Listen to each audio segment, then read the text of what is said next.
નજર કરીએ વધતી શીત લહેર પર તો રાજ્યના અનેક શહેરોમાં ઠંડીનો ચમકારો યથાવત રહેવા પામ્યો છે। અમદાવાદમાં વહેલી સવારથી જ ઠંડીનો ચમકારો લોકો અનુભવી રહ્યા છે અને ઠંડીનું સ્તર વધતા અમદાવાદમાં વાહન ચાલકો પણ ઠંડીમાં ઠૂંઠવાયા। 10 ફેબ્રુઆરી સુધી ઠંડી યથાવત રહે તેવી શક્યતા વ્યક્ત કરવામાં આવી છે। જો કે વધી રહી છે ઠંડી, તેના કારણે રક્ષણ મેળવવા માટે બાળકો અને રાહદારીઓ ગરમ વસ્ત્રોમાં સજ્જ જોવા મળ્યા તો ઠેર ઠેર તાપણું પણ નજરે આવ્યું।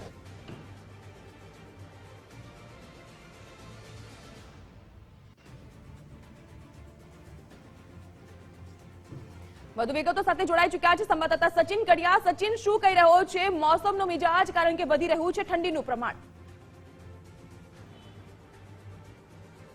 જે ચોક્કસથી જાગૃતિ આપને જણાવીશ કે રાજ્યમાં અનેક શહેરોમાં ઠંડીનું જોર યથાવત જોવા મળી રહ્યું છે। ખાસ કરીને સવારમાં 12 થી 13 ડિગ્રીની આસપાસ, સવારે 6:30 થી 7 વાગ્યાની આસપાસ ઠંડી હતી અને લોકો ઠંડીમાં ઠૂંઠવાયા હતા। ખાસ કરીને વાત કરવામાં આવે તો બાળકો જે સ્કૂલે જતા હોય તેઓ ગરમ કપડામાં જોવા મળ્યા હતા।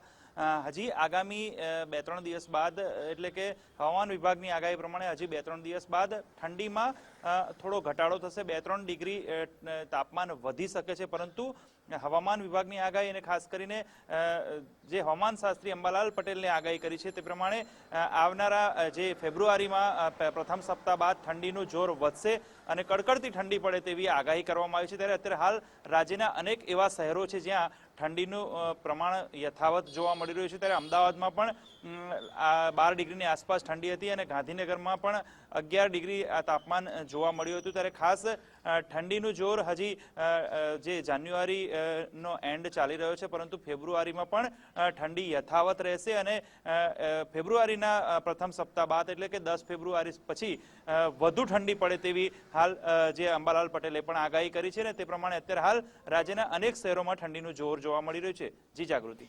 આભાર સચિન, તમામ વિગતો જણાવવા માટે।